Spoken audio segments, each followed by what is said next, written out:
back to Sledgehammer Horror, guys. I am Ken Sledge, and let's talk horror. Today, I am joined by producer Jon D. Wagner. Jon, how you doing today, my friend? Doing great. Thanks for having me on. Dude, this is such an honor. For those of you that don't know, I'll give you a little bit of background about Jon real quick. He was born in Cincinnati, Ohio, raised there, ended up studying film production and creative writing at Bowling Green University. Now, I got to ask, are you a Wildcat or are you a Buckeye? What's it like down there? Yeah, I'm not a college sports fan so much, but I am a Bengals and a Reds fan, Cincinnati. And, you know, if they're not playing the Browns, I'll root for the Browns too, because they've been the underdog for so long. So right. I'm happy to see them win. Well, you said the Reds, man. You lost me a little bit there because I am a Detroit Tiger fan through and through, and you guys took my Nick Castellanos away. So, oh, sorry. You know, no, it's all good. I actually like Cincinnati. Great American Ballpark is a beautiful place. It's the oldest professional baseball team in the country, I believe, is the way. At least we claim it is. Who knows if anybody's fact checked it? But you know, so the longest home run was hit there because it landed in the river and just kept on going. Oh yeah, there you go. I think next year we got a shot. We'll see what happens. So, you guys got a solid team. You got Jose Iglesias at shortstop now. The pitching is absolutely phenomenal. Yeah. You got a great young system coming up. It's a good time to be a Reds fan right now. Yeah, I agree. And I love baseball. So that's for another podcast. We can talk baseball another time, you know. So it's I'm with you, man. We'll set something up for that. That'll be your next. That'll be your side project, baseball. You know, your first baseball experience. So. Your first baseball game. Yeah. So for those of you, like I said, a little bit more about Jon. A little bit carried there with. Sorry, that's my fault.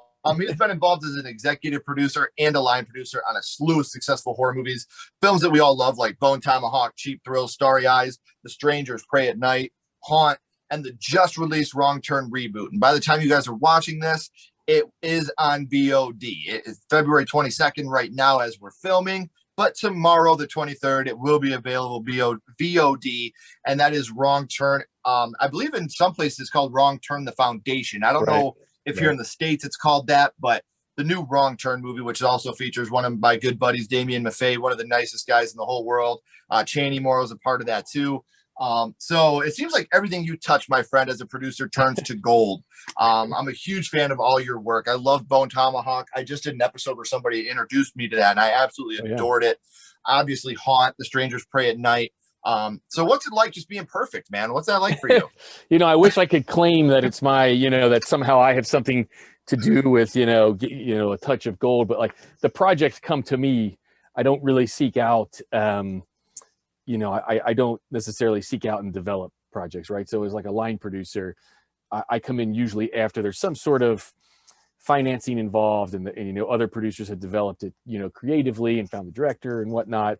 And then they come to me when they say, okay, hey, we want to make this movie. Like, how do we make this movie? And that's what I do as a line producer. I handle all the physical production of the film. So, I mean, I'm happy to take some credit in that, you know, like I've sort of built this reputation where if it's a lower budget film, I have a knack for getting the most bang for the buck, so to speak. Sure. So a lot of times I take some pride in people, you know, see the movies that I've made, and they have, if you told them what the budget is, they would be surprised, you know, especially you know, people that kind of understand the, you know, film budgeting and whatnot. And so I sort of have a reputation, you know, I guess for stretching the dollar, so to speak. Sure. You know, that's what I take pride in when I watch something and it looks good. It looks like the production value's there, you know? Right. So, no, but I have been extremely lucky, you know, early in my career, I did a lot of, we call them ultra low budget features. They're not, you know, they're kind of under $1 million. And I did a lot of features, sort of first time features for directors, like Starry Eyes was the first feature that those guys did. And then they went on and did, you know, the Puppet Master remake, and Cheap Thrills was, you know, that director. He did another feature after that, but then he became really successful in TV. So I take some pride in knowing that, you know, these guys, you know, I did their first feature and was part of it becoming successful and helped them kind of, you know, move on up to bigger and greater things. And yeah. But in all seriousness, man, like I know I said everything you did is perfect, but in all seriousness, I am a huge fan of a lot of the things you've worked on. So this is a huge honor for me. So I'm hoping tomorrow I'll be watching the Wrong Turn Reboot. I'll be giving you my feedback on that. You'll like it. Until then, man, thank you again for coming on. Because like I said, I'm a huge fan. And when I had the opportunity, I wanted to jump on this as quick as I could. So we talked about what you're doing right now. Do you have any future projects that you can talk about at all? Or is it still everything under wraps for now? Well, I just did, during the pandemic at the end of last year, I did M. Night Shyamalan's movie. It was this upcoming one called Old. Not as a line producer, I was a production manager on that. And so I spent 3 months in the Dominican Republic, doing that film. And it's M. Night Shyamalan, so it's all hush hush. And the trailer came out during the Super Bowl. So Super Bowl. Oh, you dude, I guys, watched the trailer and I was like, yeah, this yeah, is so badass. I didn't yeah, even know you it's were going to be part of great. that. I feel like an Yeah. asshole now. Yeah, no, it's all right. No, it's that was an interesting production. I think it's gonna be a really good film. We shot in this remote corner of the Dominican Republic on this little beach. And it was, I am very happy to have done that movie, but I was also very happy when it was over. Not because of the people. The people were great. Everybody was cool. I liked everybody, but it was a long, hard shoot. We had weather issues. The set was damaged at one point. We had to rebuild it. I mean, it was just, it was an interesting experience, but I think that, they're going to release that. And right now the plan is end of July. So that'll be cool. As far as what's coming up next, I don't know. I always have 3 or 4 things kind of floating around out there. I am hoping to direct a feature actually coming up. I don't know if it'll be before the summer or not. We'll see how that goes. We're working on the financing and tax credit stuff for that right now. And then I'm just kind of, waiting to see what happens. I'm in no hurry, especially being gone for so long, in the Dominican Republic. I'm kind of happy to be home and hanging out with the family, and I'm in no rush, so.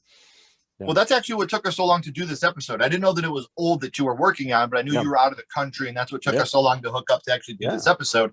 I think this is the episode that's been in the pipeline for me the longest, and I kept poking back in there, and it's just been one of those things I've been so excited about. And like I said, I had no idea. I just found out that you were a part of Old, and I seen the trailer during the Super Bowl. Obviously, I lost my shit. I'm a huge Shyamalan fan.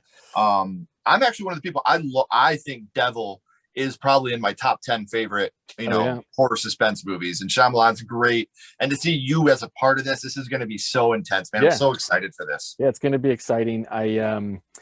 You can tell from the trailer. I'm not saying anything that you can't see in the trailer, but it kind of revolves around people aging rapidly. And one of the cool things about it is the special effects aging makeup. We got this guy, Tony Gardner, his company. We went to him, and I knew him because when I was in Bowling Green, years and years and years ago in college, I graduated and just moved to Los Angeles, and I moved out there at the same kind of time as a friend of mine, and we were going to try to make this werewolf movie, and we found this guy that had his own makeup effects shop from, I think it's Cleveland, and we had gone and met him. This is literally 10, 15 years ago. And when the Shyamalan thing came up, the producer was asking me, hey, we got to find somebody to do, aging makeup. And I remembered Tony and reached out, and he was, that's how it all happened. So that's like my one cool thing. Like, hey, I feel pretty good about like connecting everybody to this. And Knight, met him, and they talked and they hit it off, and the rest is history. And I think people are going to be really impressed with that aspect of it, the aging makeup. So. Cool, man. That's so rad. And I'm so excited. Like, just, oh my gosh, I want to know so much, but obviously no spoilers. So I'll just move on. So we know what you're doing next. We know what you were doing right now. But my friend, John, I would like to take it back to the past. I want to talk about what got you started in the horror world, a movie that I am going to defend to the end as a horror comedy, even though nobody else thinks it is. So your first horror movie was Ghostbusters, the original Ghostbusters. There you go. And it's I remember it. It's weird because I was telling my dad, about this the other day, that I was going to do this. And I said, I have this very vivid memory of being in the movie theater, my dad, my brother, and I think it was our next door neighbor at the time, watching Ghostbusters, at the Westwood movie theater. That's not long since closed. It's like a motorcycle shop. Right. And, the marshmallow guys marching down the street, and I am screaming terrified, and my dad had to take me to the back of the movie theater. And that's the one thing I remember. And I'm over there and I'm Googling when Ghostbusters came out. I think it was 82, maybe 82, 83. And I think it was,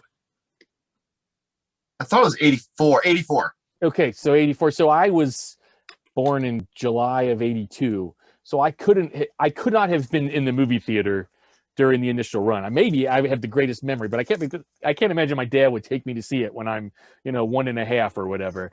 And so I'm guessing when Ghostbusters 2 came out, that theater was doing a promotion or something and running the original, but we were trying to remember, and I was going to Google and try to find a newspaper clipping or something, but I didn't have a chance. So that's my very earliest memory of seeing a horror film, So, and I'll tell you right now, I might say Ghostbusters isn't a horror, but who's to say? Unfortunately, I don't have the old case anymore, but I do have the DVD. This is something that means so much to me, this Blu-ray, and I still say DVD because I'm an old man, but it's one of those things where I will defend to the end that this is a horror comedy. And to be honest with you, if you take the comedic actors out of this movie, there is more horror to this than there is comedy. Like, sure, there's comedy moments like Bill Murray with the cards, they're doing the electric test. And one of my favorite scenes when they're like, where do these stairs go? And Bill Murray's like, up.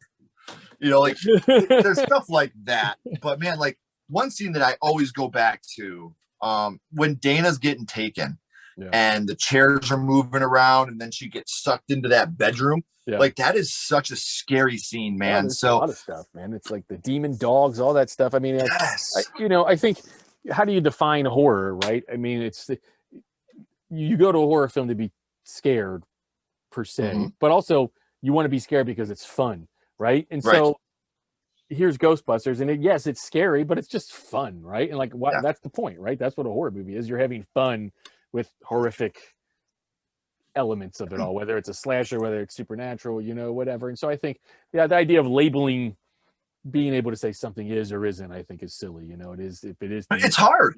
Horror is the hardest genre to put what defines a horror movie? Death. No, there's death in The Lion King and Bambi. Right. Being scared. Pee-wee's Big Adventure scared me with Large Marge. Right. So I think horror is the hardest thing. Yes. Like horror is the hardest thing to nail down. Like what defines a horror movie? Right.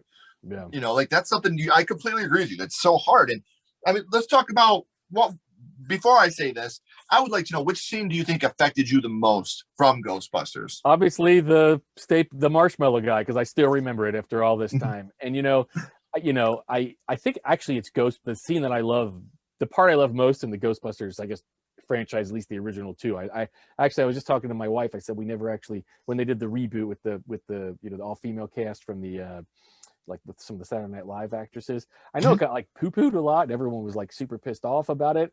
I'd like to see it. I just haven't had a chance. I mean, again, like what's the problem? Like, so what? It's Ghostbusters and so what if they're not the original guys, women, whatever, like I don't know if I have a problem with it because I haven't seen it. If the movie stinks, then it stinks, but it shouldn't stink just because they're women. Yeah, exactly. Now, the reason that I didn't like the film, it has nothing to do. It's not that I dislike the film. I own the film. I like the film. Yeah. But it's like where it reminds me more of Ghostbusters 2 than Ghostbusters 1, where they really took a lot of the horror elements out of it. I don't consider Ghostbusters 2 as much of a horror comedy. I consider that more of just a comedy. There's a couple horror, like when not Vigo, but Janish is the ghost and he grabs the kid on the balcony in part 2. Like that scared me pretty good. Yeah.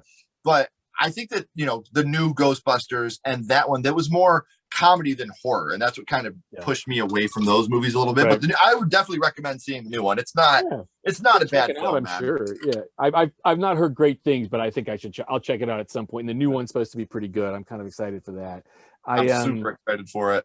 I think it's the second one, right? My favorite scene in the original, between the original two, or like one that I laughed the most at, is not the horror scene, is, and I think it's Rick Moranis is like defending the Ghostbusters at trial. And he's like, one time I was turned into this demon dog and these guys helped me. And it's just, I still remember that. I just like, it used to play on TV, when I, 10 or 15 years ago, when you just, when TV was a thing and you see the movies on TV, I used to always remember that part. I thought it was and just the way he says it. He's like, you may not believe it, Your Honor, but I was a dog and they saved me. Thank you. Yeah. And he sits down and they're like, that was a good Rick Moranis. I don't know if you realize it, but that was a pretty good Rick Moranis, I love how the judge is just yeah. So I mean, like the acting in that all the actors in that movie are fantastic. And I think Ernie Hudson is like criminally underrated as an actor. And so good, man. Whether it be this, The Crow's another one of my favorite movies. I guess you call that a horror, right? Crow could be maybe. I would. Yeah, I don't know. I've always considered that's another one. Edward Scissorhands. I consider The Crow and Edward Scissorhands both horror movies. I think those are terrifying movies, especially when you watch them as a kid. Right. Like, man, when Edward Scissorhands is grabbing the guy that made him and he's cutting his fit, like that's heartbreaking and scary. And The Crow. Look at all the horror elements in The Crow, man. That's. I think Nothing scarier than gang rape and being thrown out of a window. Yeah. What's the, and then I guess Edward Scissorhands, I think that was probably the last, is that technically the last appearance of, is Vincent Price, right? He's like in the beginning as the, I think that was the last on-screen appearance of, maybe someone will comment on your YouTube page that I'm crazy and he was in like 10 things afterwards, but That's how everybody always picks that stuff up. Right. Yeah. So see, one scene I want to talk about from Ghostbusters that always got me, and as a kid, I wouldn't watch it as a kid, when they go to the library and they're trying to sneak up on the librarian. Right. And they're like, go, and she just turns into that monster and they all get scared and run. Oh my God, that got me so good as a kid, man. Yeah. I'll have to admit, it's probably been, I don't know the last time I actually saw it, it might be 10 years since I actually sat down and watched Ghostbusters. My son is he's 12 and I think he's my stepson, so I think he's watched it recently with his dad, but I'm getting excited now that like he's getting to the age where I can start pulling all these like PG-13 and his mom, my wife's going to be okay with like, when can we start doing this stuff? Like I've been waiting for like, 5 years for this to happen, and we did, I was pulling a bunch of DVDs of all my stuff that I remember growing up, non-horror stuff like Flight of the Navigator and like, what's the one with Fred Savage where he's got the Nintendo one? Damn it. We know what we're talking about. Mario 3 was introduced in that movie. Yeah, exactly. The Wizard. Yeah, we watched that and he was like, "This is awesome." He's into video games, and so like I've just started. We did both the Bill and Ted's, and we haven't watched Bill and Ted's 3 yet. So I'm so excited to like do that stuff. But Ghostbusters will be in there, and so I'm excited to watch all that stuff and kind of rediscover it with him. And then my daughters are much younger, and then another 10 years for them too. So. Right. Well, Ghostbusters is one that holds up, man. I look at Ghostbusters like I do Jaws, The Princess Bride, like these Back to the Princess Future. Bride, that's a great one too. Yeah. They totally still hold up to this day too, man. So when you think about Ghostbusters, John, what's the first thing that pops into your head? The first thing putting aside the marshmallow guy, I think probably the cast, Bill Murray, number one, Dan Aykroyd. I think that is if you're like going to if you're putting out an encyclopedia of the time and you want to have like here is an example of what pop culture was and something that affected pop culture, those guys in that movie and everything about it, I think is just such a perfect example of the time that still, holds up, everything that was great about it and everything that was great about film at that point in time, like you said, Back to the Future, all those movies that had this kind of like such larger than life, high concept, story, but it was still this very kind of like, that movie's about buddies and the relationship between them. It's like, it's all that, but the same way these other movies are about human things, but they're part of this sort of fantastical adventure story, but you believe it because they did such a good job and the actors, whatever, what have you. So, I think those guys and those in the costumes and the Ghostbusters costume in the car, I remember what it's called. I think that's just all of the iconic imagery and pop culture that came out of that movie. I think is what is what will last forever, really. The Ecto One, yeah, which is exciting because they've been plugging that in the trailer for the new one too. So like, I don't know if they're supposed to have found the original one in the barn, right? Yeah, it'll be fun to see how they do that. So.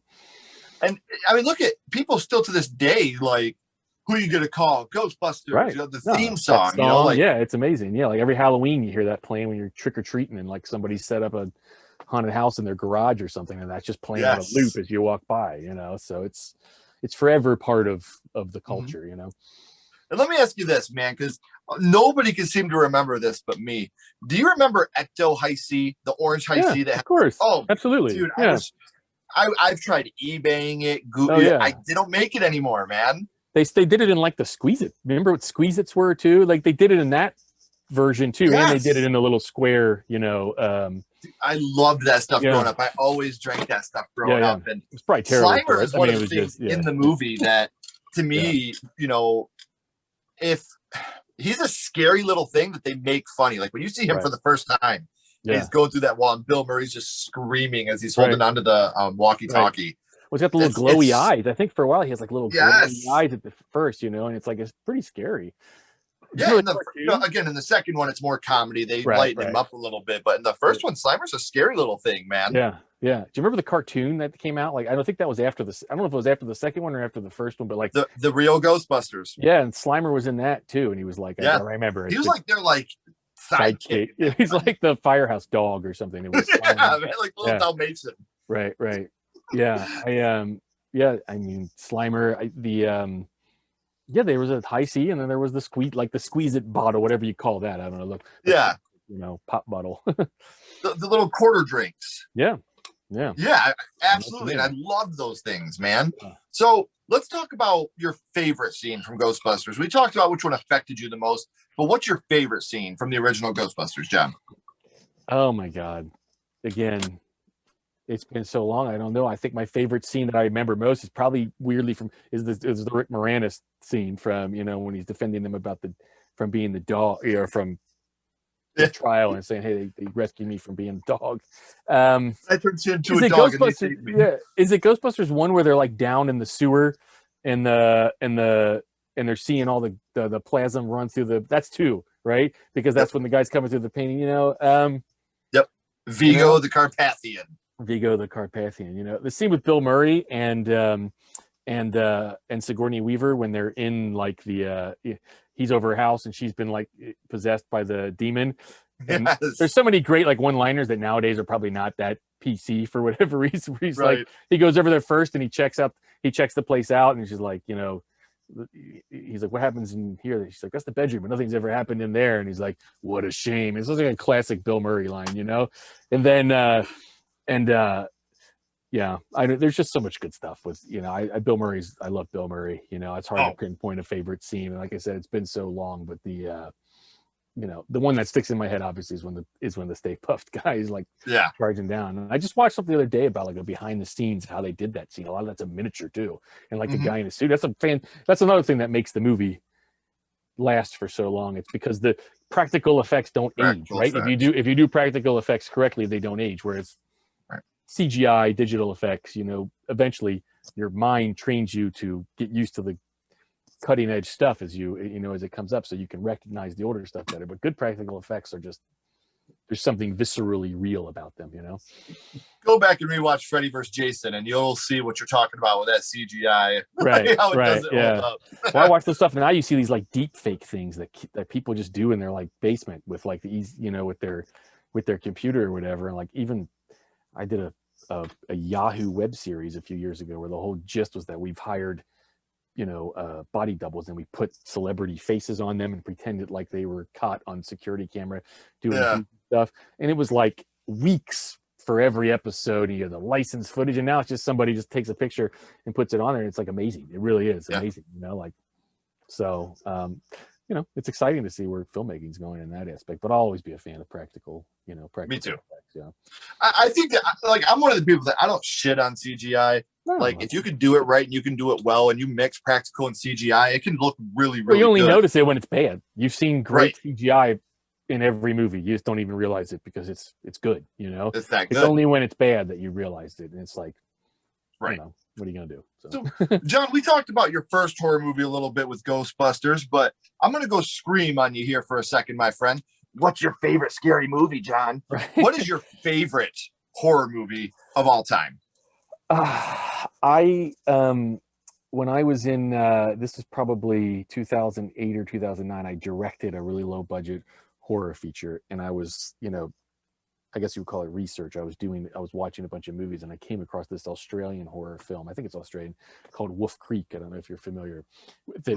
And I loved it. And it's just, there was something about, on the surface, it's, group of young people go out and it's a kind of a standard slasher, but there's just something about the way it was shot. It was like almost Wrong Turn. It is. It was exactly Jeepers Creepers in a way. Sort of, yeah. And it was just this very naturalistic, all of the elements of that movie sort of came together for me as I want to say horror, for example, is my favorite film, Jon. I'm not saying I don't like it or I do. I love all kinds of films, and like that, it was an example of a movie that felt like, here's a film that, yes, it's a horror film, but it's kind of aspired or hits the note on a bunch of stuff that some films, some genre films don't necessarily hit. I'm not poo-pooing genre films. They're, Right. like another example will be Wrong Turn. When you see this, right, by the time this comes out, you have seen it, but like it's yes, it's a horror film. There's a ton of gruesome stuff in it. It's scary. You're going to be scared, but like there's something very human, and the story there is just there, and it looks fantastic. And so it's that kind of feeling that you're going to get when you watch Wrong Turn is the feeling that I got when I saw Wolf Creek. So I've always remembered Wolf that. Creek is so gritty too, like the filming, the way it's filmed, everything about it. It's just like a gritty film, man. Right. When I was in film school, and like I was imagining myself I was going to be this hoity-toity, filmmaker, and like I got really into like I really enjoyed Mexican, cinema, like Y Tu Mama Tambien and Amores Perros and these kind of films, which I still love. They're fantastic, But like, and so that when I saw Wolf Creek, I was like, oh, they get it, they understand this kind of like you said, this sort of gritty, not like it's almost like not a documentary, but it's shot handheld, that kind of stuff. And so I think that's probably what probably triggered something in me when I saw that, and then That's awesome. and of course I love Bone Tomahawk, so even if I hadn't worked on it or had anything to do with it, I still would be a fan of that film. I think that was I just watched it for the first time, man. I get what you're saying. That's a great movie. Yeah, that guy, Craig Zoller is that was his first film that he directed, and he was a really talented writer, and he's obviously a good director. He went on and did a couple more movies, and there's a bunch more stuff coming up, but it somehow just all came together. That movie did not have much of a budget at all. When we tell people how much that movie cost, they're like blown away. It just worked, and somehow he knew Kurt Russell, and had written a book, and Kurt was a fan of of his book, and then they got Kurt did it for next to nothing, and that's so crazy. Kurt Russell in the movie, all these other great actors want to be in it, and it just kind of all worked, and we were too inexperienced to know you couldn't make a movie for such a little minute, such a little amount of money. We said, forget it, we're just going to do it, so it worked. Right. But, it worked though. Oh, for sure. Yeah. My favorite part, everybody, there's this scene, which you saw there's this scene in Bone Tomahawk, where the guy, at this point, it's not a spoiler, but like there's this part where this guy gets like ripped in half, Yeah. And, it's so funny because you watch that scene and you don't realize how much the sound is what really is terrifying there. Because I remember being literally in this hot, sweaty, fake cave at Blue Cloud Movie Ranch up in, Castaic, California. Maybe it wasn't Castaic, but, and it was like the dummy, if you get up close to it, just looks so silly. There's like no arms in the head, and it's filled with whatever. And we were all giggling every time this thing got pulled apart, and you'd yell cut, and everyone would just be chatting and laughing, and stuff like that. And then you see it on screen, and there's the sound effect and everything. It's just so, I can't even watch it. Oh, it's gnarly. In there, knowing that it was fake. But yeah, there's some really good stuff in there. It's like Terrifier when he splits the girl down. You know what I mean? Like, that's totally what Bone Tomahawk. I love it. I love it. It's so great. And you're right. The sound design is so fantastic in that film. Yeah, for sure. Well, before we get off here, my friend, one thing we always end this with, we are going to do a skull count. Now we're going to rank Ghostbusters, 0 being the worst, 5 being the best. We're not being critics. We're not ranking it on acting ability or how it holds up. We're ranking it strictly on what this film means to you and how it affected you. So Ghostbusters 0 to 5, what would your ranking be, my friend? It would have to be 5. I think that it's one of those movies that no matter, if it, harkening back to TV, like if it's on TV and you turn it on, it doesn't matter what point of the movie it's in, you're going to watch it until the end and enjoy it, and it has such a indelible mark in pop culture and how much it affected, filmmaking at the time and everything that came after it. I would definitely give it a 5, You said there's just something about it, lightning in a bottle, they just I dress up as a Ghostbuster for Halloween, man. Like that's no joke. Like this is my shit. I love Ghostbusters, man. Growing up, I was always a huge Ghostbusters fan. I had the little Ecto one, like me and my grandma, which the one that my grandma's the totally one that got me into horror movies. Like she showed me House, she showed me Ghostbusters for the first time, and I grew up in a video store. Yeah. Oh, cool. So my job throughout the week was when people would bring back unrewound videotapes, we had a tape rewinder. So I'd put the tapes in, rewind them, and put them back in the box. And if I did, I got to rent a movie at the end of the week. And my grandma got tired of renting Tim Burton's Batman. So she turned me on to House and Ghostbusters. And that's really what started horror for me. You know who's a big Ghostbusters fan is the director of Wrong Turn, the Foundation. We were filming the movie, and he was looking for some Ghostbuster. He just introduced his son, who I think is probably 6 or 7, to Ghostbusters, and he was trying to get him into it. And I collect, again, the thing I'm the biggest fan of is Star Trek. I don't know. I've just been a huge Star Trek fan for as long as I can remember, and I have a zillion Star Trek like Playmates action figures from the 90s, you know. And so he was asking me where he could get some, you know, some Ghostbusters action figures for his kid, and I was pointing him in the right direction for, you know, vintage toy stores in the area. But he's a big That's so cool, man. But I think if you ask almost anybody right now, like, you know, making movies, Ghostbusters, they're gonna, you know, especially in the horror genre, you know, they're going to say Ghostbusters had some effect on them, you know? Oh, 100%. Because I was going to tell you, I just did my top 10 favorite horror comedies, and Bill Murray's in 3 of the top 10. Yeah. Like, I'm with you. Bill Murray, I don't think he's the best actor of all time, but he's my favorite. Bill Murray is hands down my favorite actor. Everything he's been in, I've been a huge fan of. Right. But don't go anywhere, John. I got a couple more questions for you. Okay. Everybody else, thank you so much for watching. As always, guys, keep talking horror, stay what you are, and we'll see you guys soon.